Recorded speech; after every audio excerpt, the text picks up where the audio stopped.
Assalamualaikum warahmatullahi wabarakatuh. Teman-teman, semoga masih diberikan kesehatan dan semangat untuk kembali belajar mempersiapkan Prioritas PPG tahun 2022 ini. Nah, pada kesempatan kali ini kita lanjutkan kembali untuk belajar bersama, membahas soal-soal yang sesuai dengan kisi-kisi terbaru tahun 2022. Mari kita bahas soalnya, dan terima kasih kepada teman-teman yang masih setia kepada channel ini dan juga sudah subscribe. Jangan lupa bisa dinyalakan loncengnya jadi tidak ketinggalan dengan soal-soal terbaru yang saya sampaikan di video. Nah, terima kasih kepada teman-teman. Nah, mari kita bahas beberapa soal sesuai dengan kisi-kisinya.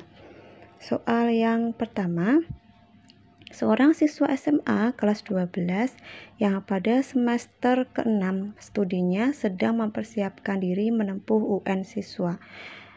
Siswa ini mengalami suatu masalah pembelajaran yang dianggap cukup berat oleh guru BK-nya, yang guru BK itu tidak berlatar belakang BK, bahkan dicap gila oleh guru BK itu.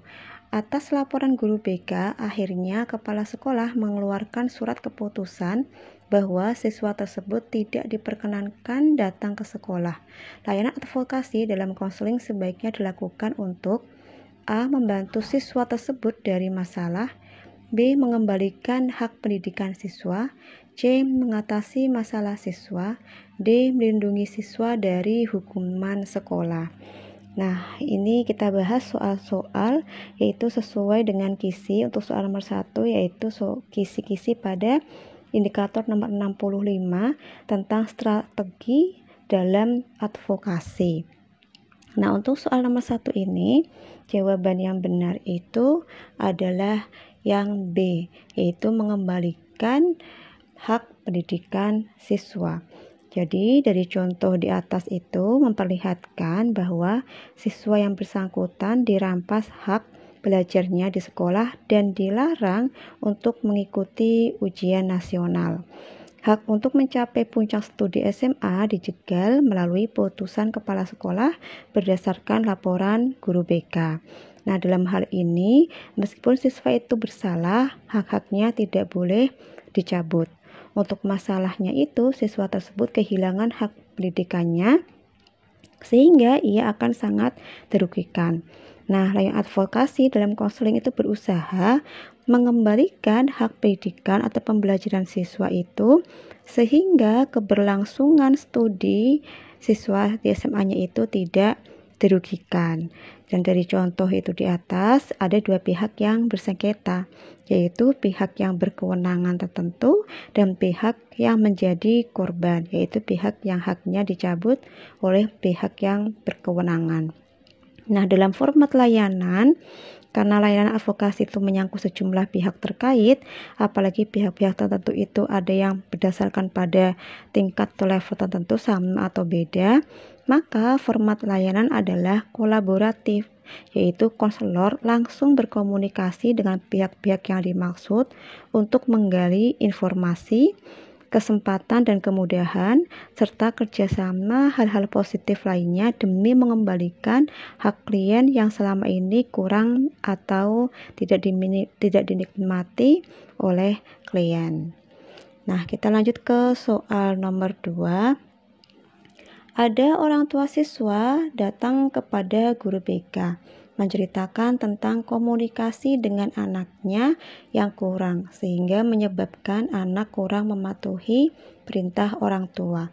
Layanan yang sebaiknya dilakukan oleh guru BK adalah A. Layanan konseling perorangan, B. Layanan konsultasi, C. Layanan mediasi, D. Layanan advokasi. Nah, ini masih masuk dalam strategi layanan advokasi.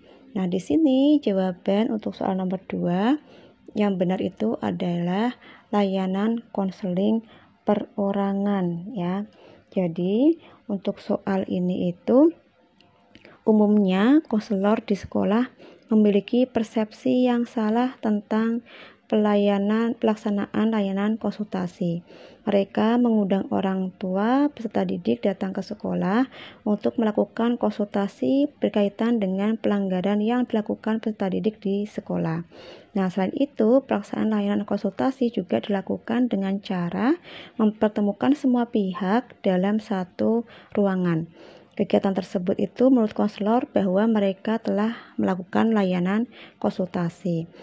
Terdapat beberapa kesalahan yang sering dilakukan konselor, yaitu suatu permasalahan yang layak dibahas dalam layanan konseling perorangan, tetapi mereka bahas dalam layanan konsultasi. Kesalahan ini terjadi karena masalah yang dibahas bukan masalah pihak ketiga, dan pihak ketiga secara spesifik tidak ada, seperti contoh dalam soal yang kasus dibahas tersebut. Nah, kemudian pada kasus itu, pihak ketiganya tidak ada, dan masalah ini bukan masalah pihak ketiga, tetapi masalah orang tua. Sehingga perlu diadakan layanan konseling perorangan, bukan layanan konsultasi. Dan pada pelaksanaannya di sekolah, tahap konsultasi itu dilakukan antara konselor dengan konsulti untuk membahas masalah yang dialami pihak ketiga. Tetapi kemudian pada tahap penanganan bukan dilakukan oleh konsulti, tetapi dilakukan oleh konselor sendiri yang pada akhirnya menjadi layanan konseling individual. Nah, pelaksanaan layanan konsultasi yang kurang benar tersebut dikarenakan kurangnya pemahaman konselor tentang layanan konsultasi. Adanya pemahaman yang mendalam dan praktek yang cukup akan menjadikan modal konselor dalam penguasaan pelayanan konsultasi. Nah, untuk soal nomor 2 jawabannya yaitu yang A, yaitu layanan konseling perorangan. Untuk soal nomor 3, saya paham maksud pernyataan Anda. Dalam konseling kelompok termasuk dalam teknik A. Teknik reinforcement, B. Teknik refleksi perasaan, C. Teknik meringkas, D. Teknik probing. Nah, soal nomor 3 ini masuk dalam kisi-kisi nomor 69, yaitu tentang teknik dalam layanan konseling kelompok menurut berbagai pendekatan. Untuk soal nomor 3 ini, jawaban yang benar itu adalah yang B, yaitu teknik refleksi perasaan. Di mana teknik ini itu digunakan untuk membuat kembali perasaan-perasaan yang diungkapkan oleh konseli melalui pernyataan konselor. Perasaan-perasaan dapat diungkapkan dengan jelas oleh konseli seperti rasa bimbang, kemudian ada saya merasa ragu, merasa marah, merasa sedih, dan sebagainya. Biasa juga tidak diungkapkan secara verbal, dapat dilihat dari tingkah lakunya atau nada suaranya. Nah, maksud menggunakan teknik ini itu agar konseli dapat lebih mengungkapkan perasaan-perasaannya. Jadi ada beberapa teknik dalam konseling kelompok. Selain untuk teknik reinforcement, kemudian teknik refleksi perasaan, teknik meringkas, teknik probing, itu juga ada teknik-teknik yang lain ya, seperti teknik pick up juga ada, kemudian teknik diskusi dan yang lainnya. Nah, kita lanjut ke soal nomor 4. Wah, kamu super sekali. Dalam konseling kelompok termasuk teknik A. Teknik reinforcement, B. Teknik refleksi perasaan, C. Teknik meringkas, D. Teknik probing. Nah, untuk soal ini itu masuk dalam jawabannya yaitu nomor 4 yang A, yaitu teknik reinforcement. Jadi salah satu metode dalam menstimulasi spontanitas dan interaksi antara anggota kelompok adalah dengan membuat pernyataan verbal atau nonverbal yang bersifat menyenangkan. Cara ini sangat membantu ketika memulai konseling pada kelompok baru. Soal nomor 5. Berikut kontribusi media dalam pelaksanaan layanan BK, kecuali A. Isi layanan BK lebih terorganisir dan terpilih, B. Penyampaian isi BK lebih terstandar, C. Layanan BK menjadi lebih menarik, D. Waktu penyampaian bisa lebih lama. Untuk soal nomor 5 ini masuk dalam kisi-kisi nomor 72, yaitu media layanan BK berbentuk sentral dan kemudian berbasis ICT. Nah, soal nomor 5 ini itu jawaban yang benar adalah yang mana teman-teman? Yang D, yaitu waktu penyampaian bisa lebih lama. Jadi untuk media layanan BK ini, untuk pelaksanaan layanannya, kontribusinya itu selain ada istilah yang BK lebih terorganisir dan terpilih, kemudian penyampaian isi BK lebih terstandar, kemudian layanan BK juga lebih menarik. Nah, selain itu juga pelaksanaan layanan bimbingan dan konseling menjadi lebih interaktif dan waktu yang digunakan lebih singkat ya, bukan lebih lama. Kualitas belajar dalam pelaksanaan layanan bimbingan dan konseling juga dapat ditingkatkan. Kemudian pelaksanaan layanan bimbingan dan konseling juga dapat diberikan kapanpun dan dimanapun ketika diperlukan. Nah, kita masuk ke soal nomor 6. Tahap pertama dalam memilih media adalah A. Menerapkan tujuan media, B. Menganalisis peserta didik, C. Memilih media layanan BK, D. Menggunakan media. Nah, soal nomor 6 ini jawaban yang benar adalah yang B, yaitu menganalisis peserta didik. Jadi sebelum kita memilih media, kita menganalisis dulu peserta didik kita itu butuhnya apa, kemudian seperti apa. Nah, baru diperlukan media apa yang cocok untuk digunakan, begitu ya. Nah, kita lanjut ke soal nomor 7. Guru BK ingin membahas tentang pentingnya mempersiapkan karir semenjak sekolah kepada para siswanya. Media visual yang tepat digunakan oleh guru BK adalah A. Gambar diam, B. Diagram atau bagan, C. Grafik, D. Poster. Nah, untuk soal nomor 7 ini, jawaban yang benar itu adalah gambar diam.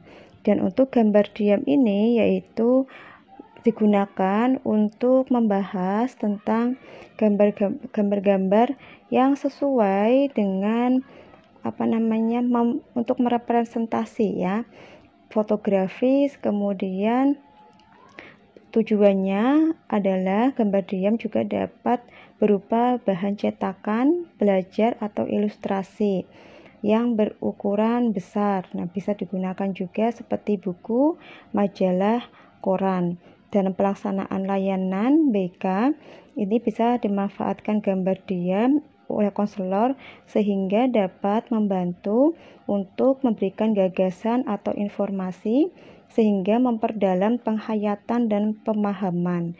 Jadi contohnya itu adalah materi persiapan karir tersebut ya. Kemudian konselor dapat menyajikan gambar tentang seperti manusia sukses dan kurang sukses di masa tua. Kemudian masa produktif juga seperti apa, persiapan karir seperti apa, nah dimasukkan di dalam gambar diam.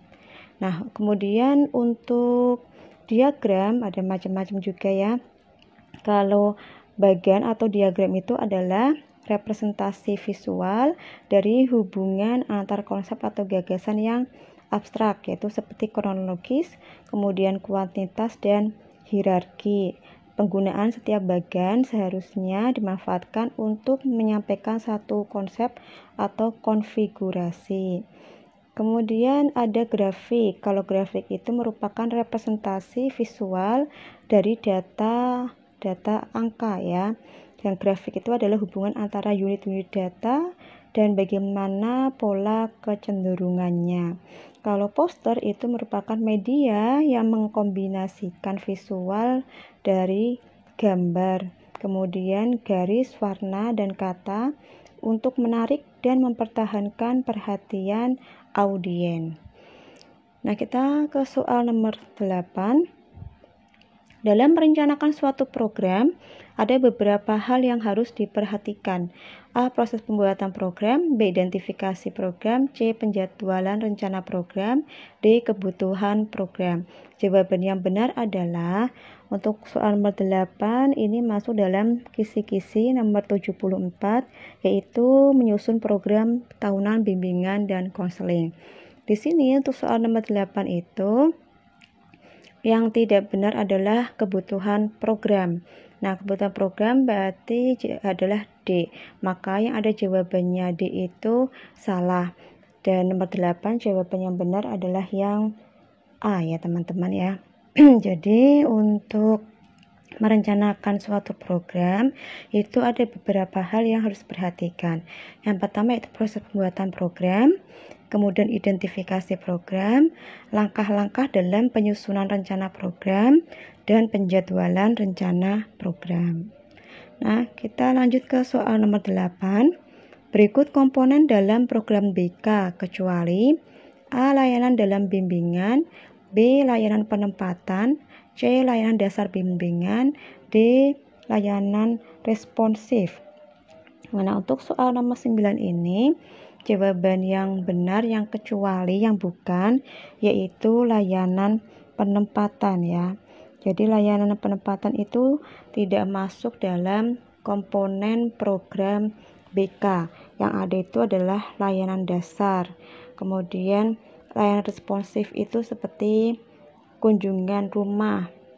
Kemudian juga ada layanan dasar bimbingan ya, itu seperti ada individual appraisal, individual advisement itu masuk di situ. Jadi yang bukan nomor 9 jawabannya kecuali adalah yang B, yaitu layanan penempatan. Jadi untuk komponen dalam program BK itu yang ada adalah pelayanan dasar, layanan responsif, perencanaan individual, dan dukungan sistem. Nah, kita masuk ke soal nomor 10. Evaluasi terhadap program pelayanan selain untuk mengetahui keberhasilan proses pencapaian tujuan, juga untuk melakukan A. Perubahan, B. Pengembangan, C. Follow up, D. Laporan. Nah, untuk soal nomor 10 ini jawabannya adalah yang C, yaitu follow up. Dan evaluasi terhadap program pelayanan selain untuk mengetahui itu adalah untuk follow up. Misalnya untuk perbaikan program bimbingan dan konseling sehingga gilirannya akan dapat meningkatkan mutu atau kualitas pelayanan bimbingan dan konseling. Tindak lanjutnya adalah upaya yang dilakukan oleh konselor berdasarkan hasil evaluasi dengan tujuan untuk mengoptimalisasikan individu agar dicapai hasil yang maksimal. Nah, berikut beberapa soal yang bisa saya sampaikan. Semoga bisa membantu teman-teman dalam belajar. Terima kasih sudah mengikuti channel ini. Mohon maaf jika ada kesalahan dan kekurangan. Wassalamualaikum warahmatullahi wabarakatuh.